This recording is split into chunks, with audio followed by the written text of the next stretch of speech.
দ্বারকা থেকে সোমনাথ দর্শনের উদ্দেশ্যে পরের দিন যাত্রা শুরু করলাম। পথে পড়ল সুদামা পুরী। সুদামা গিয়েছিলেন শ্রীকৃষ্ণের কাছে, সঙ্গে ছিল মাত্র চাল, 3 মুঠো চাল তিনি শ্রীকৃষ্ণকে দিয়েছিলেন। আর শ্রীকৃষ্ণ তাতেই খুশি হয়ে তার অন্তরের দুঃখের কথা জানতে পেরেছিলেন। আর সুদামা ফিরে যখন আসেন, দেখেন তার ছোট্ট কুটির বিশাল প্রাসাদে পরিণত হয়েছে। এটাই সুদামাপুরী।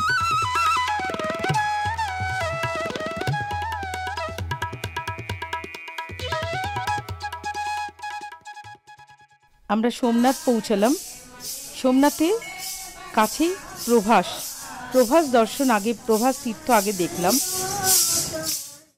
এখানে শ্রীকৃষ্ণ তার অন্তিম দিনে এসেছিলেন এবং যদুবংশের পরিণতি অত্যন্ত খারাপ দেখছিলেন। তারা নিজেদের মধ্যে সুরাপান করে কলহ করে মুষল পর্ব চলছিল। সেইটা দেখার পর এবং গান্ধারীর অভিশাপ তিনি জানতেন যে দ্বারকা ধ্বংস হবে, তাই অশ্বত্থ গাছের নিচে যোগনিদ্রায় বসেছিলেন। দূর থেকে এক ব্যাধ শ্রীকৃষ্ণের পদযুগলকে হরিণ ভেবে তীর মারেন এবং কাছে এসে কেঁদে লুটিয়ে পড়েন।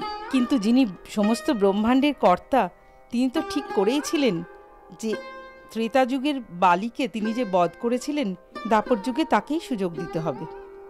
তাই ওই ব্যাধের হাতে তার নিজের দেহ তীর লাগার পর তিনি বৈকুণ্ঠে যাত্রা শুরু করেন।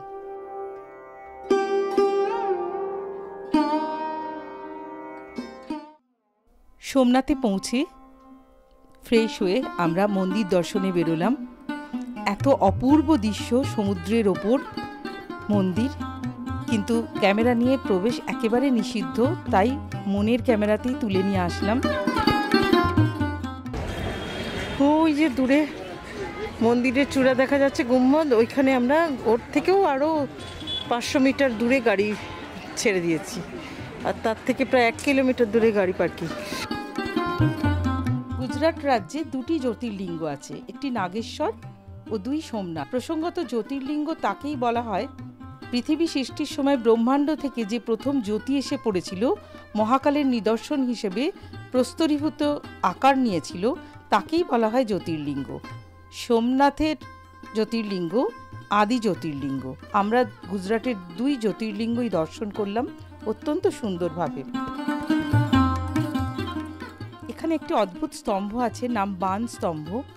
কি করে ভারতের স্থাপত্যবিদরা এরকম জানতে পেরেছিল যে এইখান থেকে সোজা 10,000 কিলোমিটার দূরে আন্টার্কটিকা এবং আশেপাশে কিচ্ছু নেই, সেখানে একটি সংস্কৃত মন্ত্রও লেখা আছে।